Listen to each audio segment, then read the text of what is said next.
Hello, welcome back. It's really nice to see you again. I'm Noreen Burke, owner of Call Clutter Fairy Home Organizing, and this is my YouTube channel, The Crafty Organizer. I love showing you my favorite DIYs, organizing tips, tricks, as well as upcycling and crafting.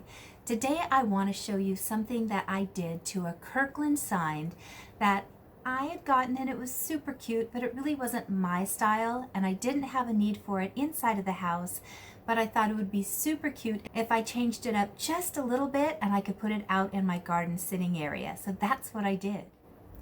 So again, this really was a cute sign. It just wasn't making me happy for the decor that I needed. So the back side also isn't something that I can change like I normally do because it has this recessed area. So I thought that I could just get a putty knife and pop off that front panel. Kirkland makes things really well, so I could not pop this panel off without damaging the wood. So then I noticed that this happy home was done in paper, so I thought I could just take that off. Well, that proved to be a little bit more difficult than I thought too. Well, I'll always come up with plan B, so I thought if I got it wet and soaked it for just a little bit, I could take that paper off. Well, one more time, let me say, Kirkland apparently makes things very well because I couldn't get this sticker off. It was proving to be a gummy, huge mess. It was already taking a lot of time, and that just wasn't something that I wanted to do. So I gave up on plan B and moved right on to plan C. So I let the whole thing dry so there wasn't any moisture, and I decided I was just going to cover it as is. I've already fallen in love with this paper. It was part of my spring decor. So I saved the scraps from my bunny sign, and I decided that's what I was going to recover this with.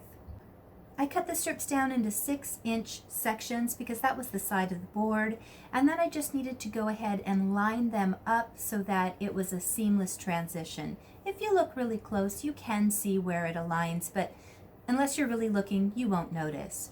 So I gently tack the front with Scotch tape, and I don't press it down hard, just enough to hold it in place.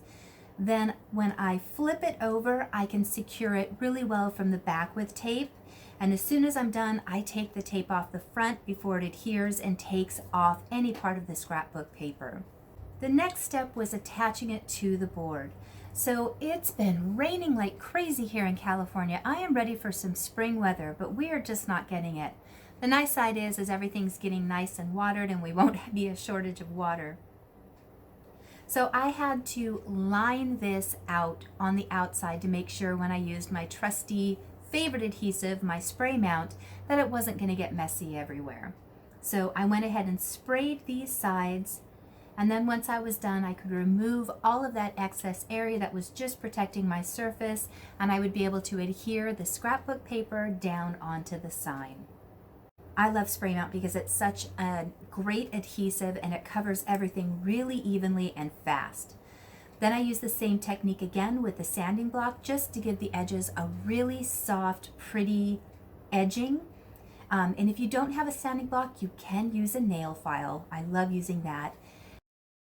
I went ahead and distressed the rest of the board in a couple of places just to give it a good, even look. Once I was done with that, I took a dry paper towel and just dusted it really well so that it was clean, and then I went ahead and cleaned my area too. These were the leftover scraps from my Hobby Lobby sign, and I love this print so much. I absolutely want it in the garden, so I trimmed those out and then planned for my sign. My Cricut is up and running again with the new computer. I'm super excited to have that, so I cut out my letters.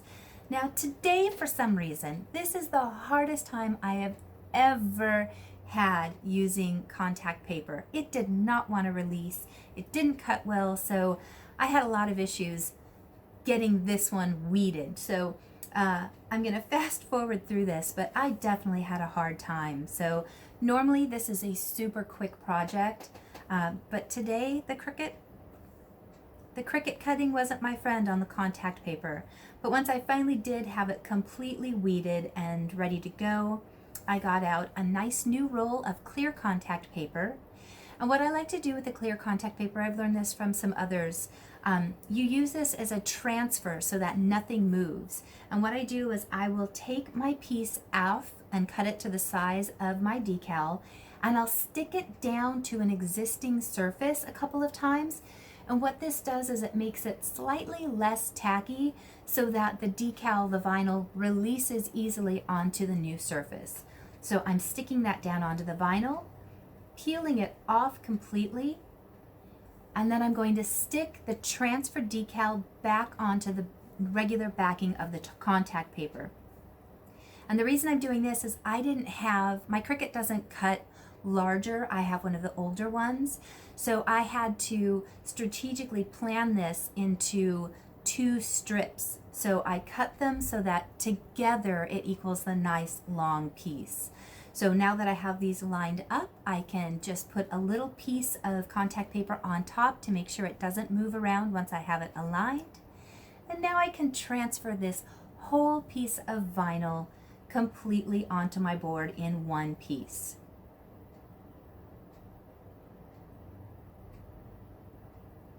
I'm just going to use my finger to varnish it down onto the paper, and then I can gently roll back my contact paper and adhere any of the loose pieces that are still trying to get away into place.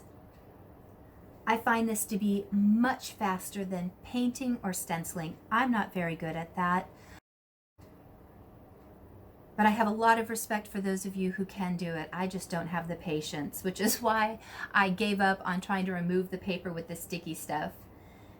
Once I completely have that down and I know for sure where my stencil is going, I can add the little pieces of scraps from that extra floral paper, and I cut out a little extra piece here and there just to make it look like a cohesive design. I'm going to sand and distress those added pieces, and then my sign is finished. And here it is, all done. This is just going to be a decoration for outside, nothing that I'm really going to use for anything. I might tie a coffee cup, one of my Clutter Fairy coffee cups, on the left, and once we're able to get out, I will probably get a plastic wine glass to tie on the right, and I might get some little dried flowers just to hang on one of the middle hooks.